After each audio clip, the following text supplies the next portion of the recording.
I mean, I've practiced a lot. I've jumped a lot of balls before when I was a kid. I just had fun jumping balls around. I'm fascinated by Russian methods for sport because so many elite combat sports athletes come out of Russia. So many great wrestlers, so many great mixed martial arts fighters, great kickboxers. And I had John Bernthal on the podcast. He's a very famous actor who's in The Punisher and The Walking Dead and a bunch of movies and stuff. Really, really interesting guy. But he went over to Russia to study theater. And he said that it was so different than anything he'd ever done. And for the first year, you didn't even read anything. They just worked with you on rhythm and remembering things and concentration and acrobatics and ballet. It's like Russia is the way they treat sport is so disciplined. Well, back in USSR, I think they treated it even more strict than nowadays. The coaches were really, really hard on the kids, and I think that's why they all raced with discipline. I think that's the main factor that really favors them. So in Russia, they have the pyramid game. Is that the primary game that people play? That's what everybody's playing. I mean, honestly, pool is so small in Russia that you can count the players on both hands. So why did your coach think that you should play pool then, if the pyramid game was so big?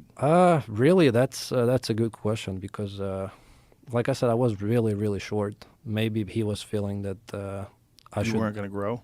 No, but he was thinking, I think, at that time that it's better off starting with pool because I can reach the table and then switch back to pyramid.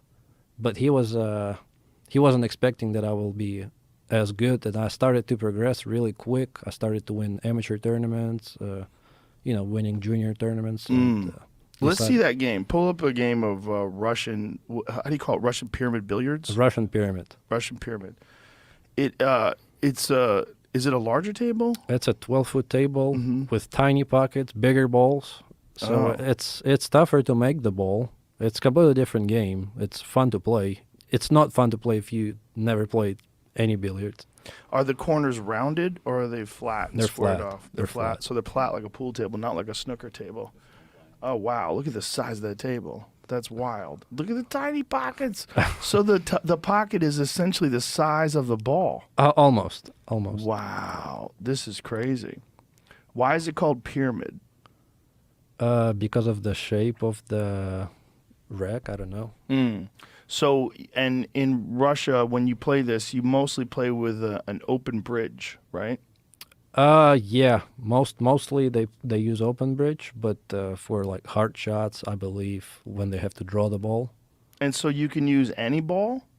It depends on the discipline you play. So this guy is shooting. This guy's some amateur. I don't know what Yeah, he's he's doing. just whacking balls around. It looks Yeah. like. But at least we get a chance to see what the table looks like.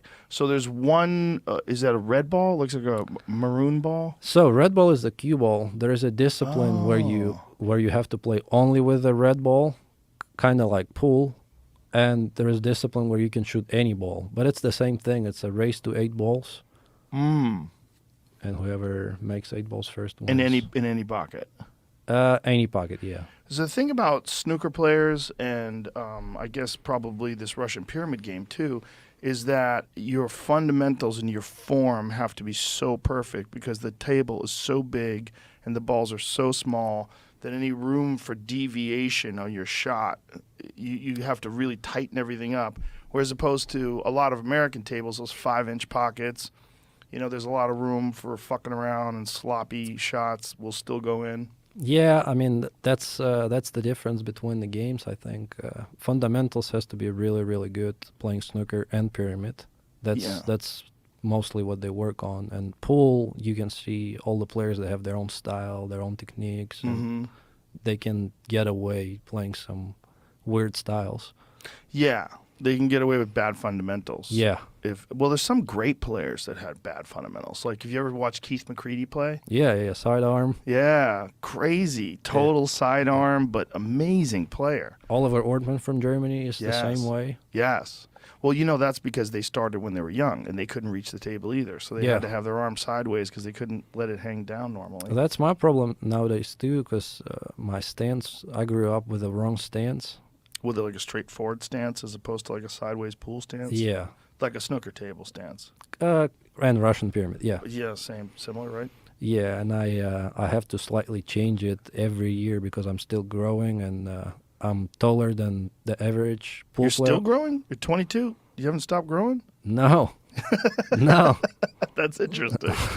Yeah. So you also have to bend at the knees too, right? Because you're kind of tall. So like to lock the legs out. So that's the thing that I always experiment with. I can play with one bent knee and with both bent knees. Yeah, because I was always taught to lock legs. That if you locked your legs, you have a more stable stance. But then I watch guys like Shane Van Boening, and he bends at the knees. Yeah. Well, every player is really Yeah. different. You can see, for example, Carlo Biado or Jason Shaw. They have their legs straight, both of them, Yeah. because they're not as tall as the other ones. Right. You have both legs straight, right? Yeah, I always do that. So I was yeah. taught. I didn't used to do that though, but then I got some pointers from someone. Max Eberly actually helped me with that. Mhm. Max Eberly coached me when I lived in LA. That was the first. I had some lessons when I first started out in New York from there's a guy named Jimmy Abel that was like an old school straight pool player. He was a really good player. And a few other guys gave me some pointers and tips. But Max gave me some real lessons. Yeah. And he changed a lot of my fundamentals and tightened everything up because I had a lot of bad habits that I didn't even know I had. That's the difference, I guess, what I'm talking about with Russia.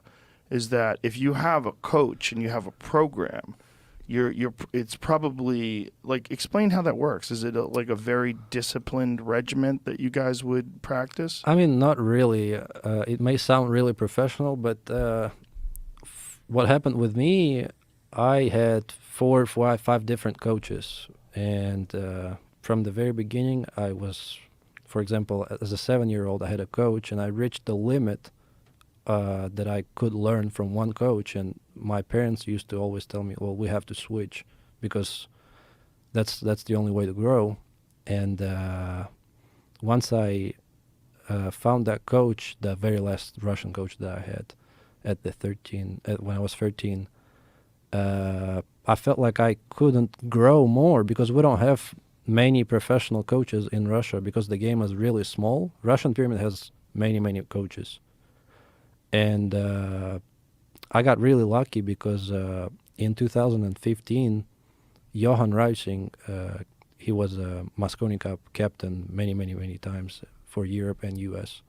He came to Russia as a national coach and practiced with the national team for 2 years. That's when things really changed, and I think I'm really grateful that it happened.